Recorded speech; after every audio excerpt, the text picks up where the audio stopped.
दोस्तों नमस्कार, स्वागत है आपका बड़ी खबर बड़े खुलासे में। दोस्तों पीओके को लेकर जब से नरेंद्र मोदी ने खुली घोषणा कर दी कि अब अगर पाकिस्तान से कोई बात होगी तो वो पीओके पर होगी और आतंकवाद पर होगी, और पीओके को लेने की योजना मोदी सरकार पिछले 11 साल से बना ही रही है और उस पर बड़े पैमाने पर पीछे से काम चल रहा है।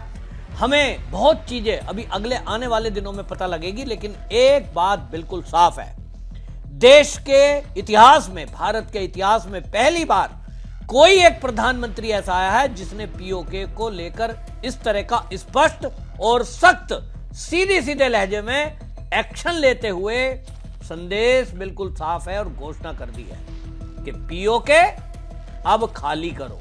यह पहली बार है कि देश के प्रधानमंत्री ने, भारत के इतिहास में भारत के किसी प्रधानमंत्री ने पीओके को लेकर दो टूक बोल दिया कि पीओके बिल्कुल खाली करो।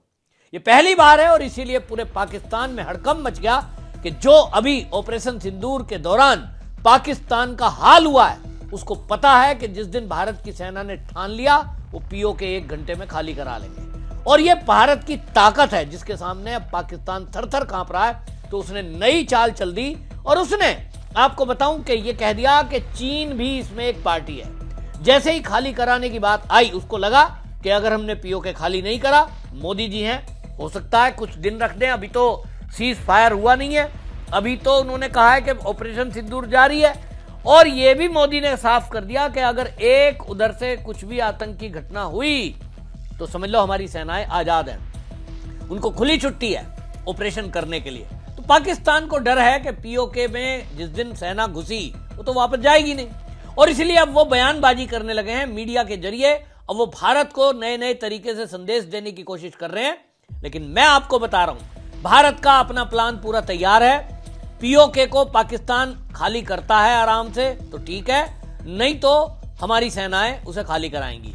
इस बीच पाकिस्तान में जो आईएसपीआर के डायरेक्टर हैं अहमद शरीफ चौधरी, जो कि आए दिन आप देख रहे हैं झूठ बोलते हैं टीवी पर आकर, लेकिन उन्होंने स्काई न्यूज को एक इंटरव्यू देते हुए ये कह दिया कि देखिए भारत ने हमें कहा है, इंटरव्यू में पूछा गया उनसे कि भाई भारत ने सीधा सीधा, मोदी जी ने कह दिया पीओके खाली करो, इस पर आपकी क्या राय है? तो उन्होंने मना नहीं करा। पहले जैसे बोलते थे पाव पाव के हम पे बम है, हमारी सेना क्या किसी से कम है, और अब भाषा बदली हुई है, पिटने के बाद भाषा बदली है। तो इसलिए उन्होंने क्या बोला, कह रहे हैं साहब ये तो देखिए हमारा मामला नहीं है, उसमें तो चीन भी एक पार्टी है। पीओके में चीन पार्टी कहां से हो गई? पीओके भारत का भाग है और भारत के आपने जमीन पर कब्जा अवैध रूप से किया हुआ है, उसको आप कह रहे हो चीन भी उसमें एक पार्टी है। असल में चीन के बीच में लाने से पाकिस्तान को लगता है कि यह लड़ाई फिर दो तरफा रहेगी, चीन भी बीच में रहेगा, और चीन का अपना इंटरेस्ट है ही है। सीपैक को लेकर के जिस तरह से इन्वेस्ट किया है वो किसी से छुपा नहीं है कि पाकिस्तान वो जो कब्जा जमाए पीओके में बैठा है, उसने चीन को आगे लाया और उसने कहा कि देखिए यहां जो खनिज वगैरह है आप ले जाते जाइए। उनको पता है कि आज नहीं तो कल भारत की तरफ से ऐसा तो कोई दावा करेगा नहीं। पाकिस्तान को अभी तक ये पता है कि भारत में कोई ऐसा दावेदार नहीं है जो पीओके को खाली करा सकता है। उसे पता थोड़ा ही था कि 2014 में मोदी आ जाएंगे, और इसलिए चीन ने भी जमकर पीओके में इन्वेस्ट किया। और वहां उसने जो सीपैक बनाने की बात की, आप इसी से अंदाजा लगाइए, $300 मिलियन का इन्वेस्ट किया है। कई कंपनियां वहां लगा दी, अपने 1 लाख कर्मचारियों को वहां बसा दिया, बाकायदा उनके गांव बने हुए हैं। चीन ने अपने वहां सैनिक खड़े कर रखे हैं उनकी सुरक्षा के लिए। तो चीन को कभी उम्मीद नहीं थी कि पीओके खाली करना पड़ेगा। उसको लगता था कि पीओके में होकर के उसका सीपैक जा रहा है, रोड जारी है, तो उस रोड को अपना वो इन्वेस्ट करेगा, अपने बिजनेस को बढ़ाने के लिए यूरोप तक लेकर जाएगा और उसमें कमाई करेगा। लेकिन अब आ गए मोदी जी, और मोदी जी ने तो संकल्प ले रखा है कि पीओके वापस लेकर रहेंगे, और ऐसे में उसने चीन को आगे कर दिया। उसको लगता है कि जिस दिन पीओके खाली करने के लिए भारत की सेना पीओके में आएंगी तो वो चीन के कह दिया भैया हम तो चीन का है, ये तो हम तो दे देंगे। वो लिख के भी दे सकते हैं कि हमने तो ये पीओके चीन को दे दिया। अब ये चीन के ऊपर है कि वो भारत की भूमि में, जब ये मामला यूएन में ले गया जवाहरलाल नेहरू, उसके बाद से अभी तक यूएन बीच में है, तो वो कैसे इसको ले सकता है। और इसीलिए भारत ने ये कह दिया है कि ये तो हमारा है, यूएन में ले जाना एक गलती रही है, लेकिन अब तो हम ऐसे ही इसको खाली कराएंगे जिस तरह से पाकिस्तान ने इस पर कब्जा किया था। आपको मैं बता दूं जिन लोगों को पता नहीं है कि हुआ क्या है। असल में हुआ यह कि जब देश आजाद हुआ, भारत आजाद हुआ 1947 में, उसके बाद हुआ यह कि वहां जो है राजा हरि सिंह जो रियासत के उस समय राजा थे, उन्होंने कहा कि भाई मैं जो है भारत में विलय नहीं कर रहा हूं, ना मैं पाकिस्तान में जा रहा हूं, हम तो अलग देश बनाएंगे। आदमी के दिमाग में आता है ना भाई, तुम राजा हो, अपने देश के विलय हो गया तो तुम्हारी रियासत सब खत्म। तो उन्होंने घोषणा कर दी हम तो अलग देश बनेंगे। अलग देश बनाने की 1947 में घोषणा करी, लेकिन पाकिस्तान की तरफ से पश्तून कबायली लड़ाके उन्होंने इस पर हमला बोल दिया। और जब हमला बोल दिया तो घबरा गए वो, उनकी हिम्मत तो थी नहीं, सेना इतनी थी नहीं। तब उन्होंने 26 अक्टूबर 1947 को जम्मू कश्मीर को, जो रियासत थी उसकी हरि सिंह की, उनको जब लग गया कि मैं सुरक्षित नहीं हो सकता, तो दिल्ली में उसको आकर विलय कर दिया, हस्ताक्षर कर दिए, जो वो पहले से तैयार नहीं थे। लेकिन जब तक हमारी सेनाएं वहां जाती जम्मू कश्मीर में, तब तक ये जो पीओजेके का एरिया है, इसमें वो कबायली लड़ाके, पश्तून इलाके लड़ाके जो थे वो घुस चुके थे। हमारी सेना ने उन्हें पीछे खदेड़ना शुरू किया। 2.22 लाख यानी 2.22 हजार लाख वर्ग किलोमीटर, जो लगभग 2.25 लाख वर्ग किलोमीटर का एरिया है, वहां से हमारी सेना ने धकेलना पीछे शुरू किया। लेकिन नेहरू जी तो नेहरू जी हैं। उस समय उसका 30% जो पाकिस्तान का कब्जा है, वो सेना जमी बैठी थी और वो यूएन में लेकर चले गए। यूएन ने घोषणा कर दी कि भाई जहां पाकिस्तान की सेना है उसको एलओसी घोषित कर देते हैं, उसके आगे आप नहीं बढ़ेंगे, उसके पीछे वो नहीं जाएंगे। और इस तरह से जवाहरलाल नेहरू की एक गलती, और मैं उसे कहूंगा मूर्खता के कारण, 13.3 हजार वर्ग किलोमीटर का एरिया, भारत का भूभाग, वो पाकिस्तान के कब्जे में है, जिसको हम पीओजेके कहते हैं, पीओके शॉर्ट में कहते हैं। पाकिस्तान उसको आजाद कश्मीर कहता है। ये जो है कांग्रेसी जो आज मोदी से सवाल पूछ रहे हैं, केवल एक आतंकी घटना होती है उस पर वो बार बार मोदी का अपमान करते हैं। नेहा सिंह राठौर एक्स पर पोस्ट करती है, वो सब एक ही टूल किट है। एक अखबार में कोई खबर छपेगी, फिर उस अखबार की कटिंग को लेकर के ये सारे नैरेटिव चलाएंगे। अगर आतंकवादी हमला हो जाता है तो मोदी जवाब दो, और अगर सेना पराक्रम दिखा रही है तो मोदी का पराक्रम नहीं है। ये दोगले ऐसे लोग हैं कि सेना कुछ कर रही है तो कहेंगे ये तो सेना का है, फिर सेना पे भी सवाल उठाने लगे। अब अपनी गिरेबान में कांग्रेस झांके तो देखे कि अक्साई चीन में जिस तरह से वहां कांग्रेस की सरकारों में चलते ही वहां सड़क तक बना दी चीन ने,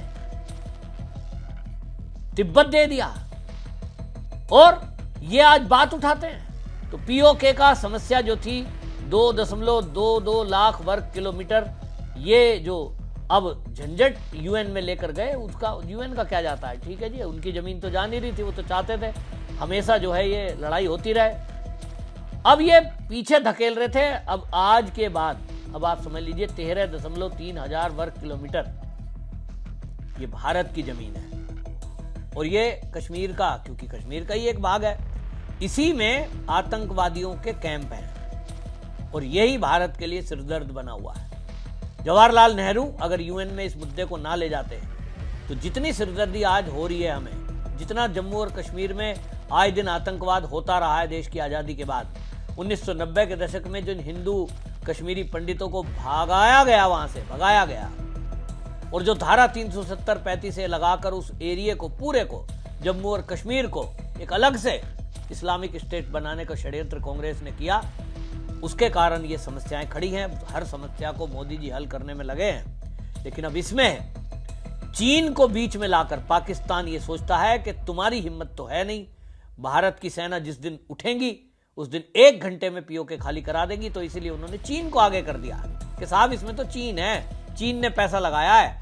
आपको यह बता दूं कि चीन का इतना इन्वेस्टमेंट है, वो पाकिस्तान पूरा उसके कर्जे में डूबा पड़ा है। पिछले 5 साल में जितने टोटल हथियार पाकिस्तान ने खरीदे हैं, चाहे वो डिफेंस सिस्टम हो, उसका 81%, 81% चीन का है। यह हाल है उसका। और इसलिए उसकी तो मजबूरी है कि वो तो चीन के यहां गिरवी रखा है।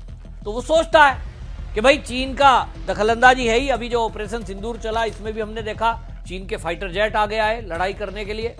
J-10 जो है उसको बाकायदा उसके मंत्री बोल रहे हैं, सेना के लोग बोल रहे हैं कि J-10 का इस्तेमाल किया हमने। उसका HQ-9 रडार सिस्टम इस्तेमाल कर रहे हैं। जब मैंने बताया 81% चाइना माल पाकिस्तान इस्तेमाल कर रहा है हथियारों के रूप में, तो उसको लगता है कि चीन को आगे कर दो, तुम्हारी हिम्मत तो लड़ने की है नहीं।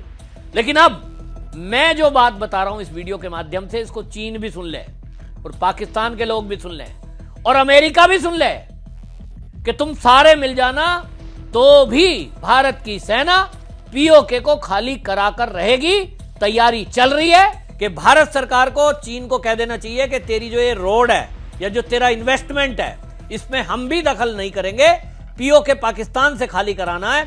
तेरी जो रोड जा रही है वो जाती रहे, उससे हमें कोई दिक्कत नहीं है। क्योंकि आज जिस तरह से अमेरिका हो चाहे बाकी कंट्री हो, वो सारे के सारे पाकिस्तान के साथ खड़े दिखाई दे रहे हैं। ऐसे में एक एक दुश्मन से निपटना ये भारत की रणनीति होना चाहिए।